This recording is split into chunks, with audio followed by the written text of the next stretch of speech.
Hello and welcome to another Mastery Path Connections interview. I'm Debra Sofia Magdalene and I'm here in Glastonbury with Billy the Bard. Billy, welcome. Thank you. And thank you for being here with me this afternoon. Yeah, it's an honour and a pleasure. Yeah, so I wanted to interview Billy because, as you can tell by the accent, Billy's from Scotland and he was appointed the Bard of Glastonbury. When was that? That was on the 19th of May, which is St Dunstan's Day last year. Every year there's a contest in Glastonbury and they choose a new bard every year. Mm-hmm. So I'll be handing the bardship over to the next bard on the 19th of May this year. Okay, so what does it actually mean to be a bard? Well, the bards traditionally were from the Celtic tradition, which was an oral tradition. So the bard was extremely important to the community. The bard held the wisdom of the tribe and also the history of the tribe. Mm. But the bard also was an elder, and very often the bard was shaman, the healer, because the bard studied for 12 years it took to become a bard. Then you'd be trained and you would learn 270 poems every year, Wow. and X amount of songs every year, and all this. So it's the bards were really important because it was like the bard was your library, your oracle, your wise man in the community, or your wise woman, and so wherever the bard went, and also in some cultures it was a beheading offence if you interrupted the bard, So Oh, I better watch my words then. I better not interrupt you today. yeah, that's how important the bard was, and right up to the line of the kings, and they all recognised the importance of the bard, which we still do today. I suppose with Shakespeare, Robert Burns. I mean, they're recognised specifically for their poetry and their writings, but the bard was a great songsmith and storyteller also. So they'd need a very good memory, wouldn't they, to remember all those poems? Absolutely. And the poems is engraved in my heart, so it becomes part of your being. And the wisdom is often weaved into the stories, into the poems, and the bard is voicing. Like if you hear a song or a poem, and somebody, you feel like something's been lifted from you. Mm-hmm. By the words or the lyrics or the music of the poet or the bard, and so the bard would express that, but also he was a spiritual guide, an elder, a teacher, a spiritual guide in the community.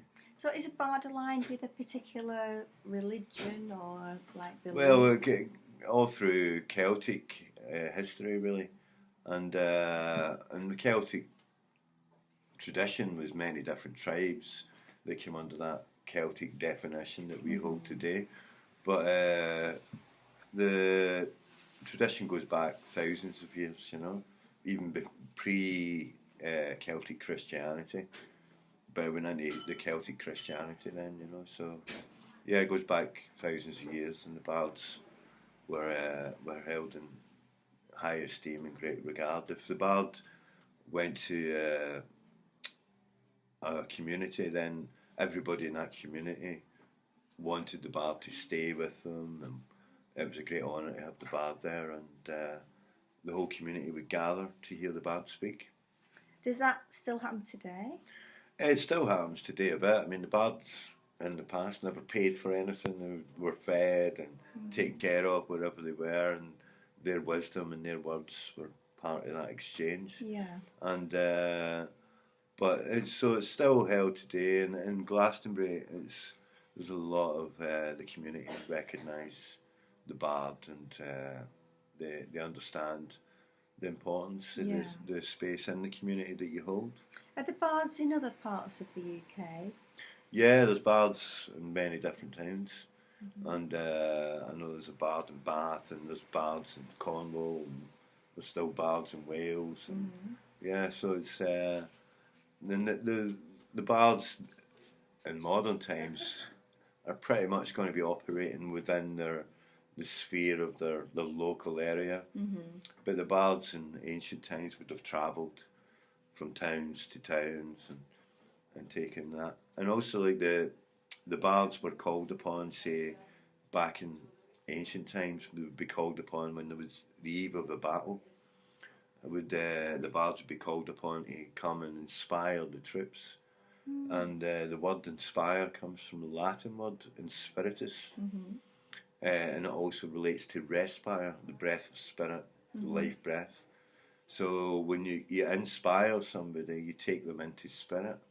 So it was widely believed that the army that had the best bards would win the battle, because the army would be more in spirit. Oh, that's interesting. Yeah, so the bards were called upon to inspire and to put the breath of spirit into people. And with you personally, when did you realise that you were a bard, or how did you get into being a bard? I think it's always been there, but as I grew up and I became older, it's like I started to intuitively understand that I was part of an ancient line of poets, songsmiths, and I always had a gift of remembering songs, even since I was like 5-year-old, and I could remember songs and lyrics, and then that came into poetry and different pieces of wisdom that would stay with me. It would stay and be part of your soul resonance. Really, would be the wisdoms, and there would be a feeling, a compulsion to share it with people. So, and my father, he was a pub entertainer in Glasgow, so he was a kind of urban bard also, Yeah. And the interesting thing was that a week after I became the bard, my father passed away. And there was that feeling of like, it was almost like the king is dead, long live the king type thing, It was like it's been passed on, so I mean, it's been a very interesting journey.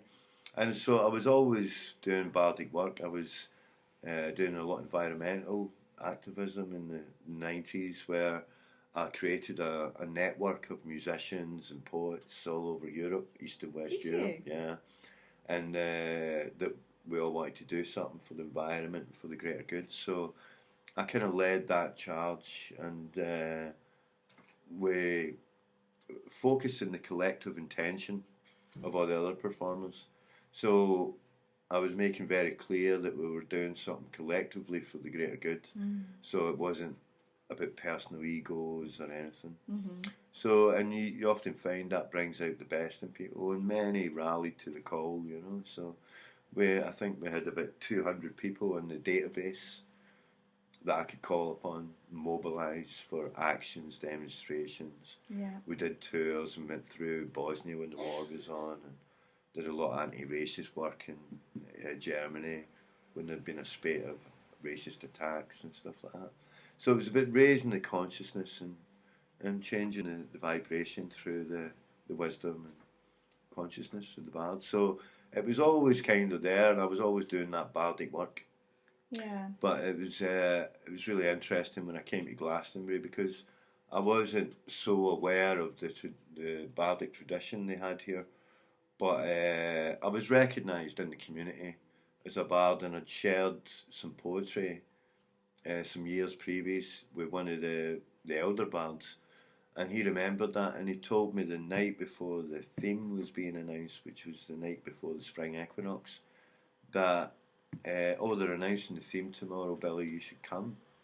And it just so happened I got rained off work that day, and I thought I'll go and check it out and see what's going on. And I went there, and they announced the theme for that year, and I put my email down, and then I was in the heats into the final.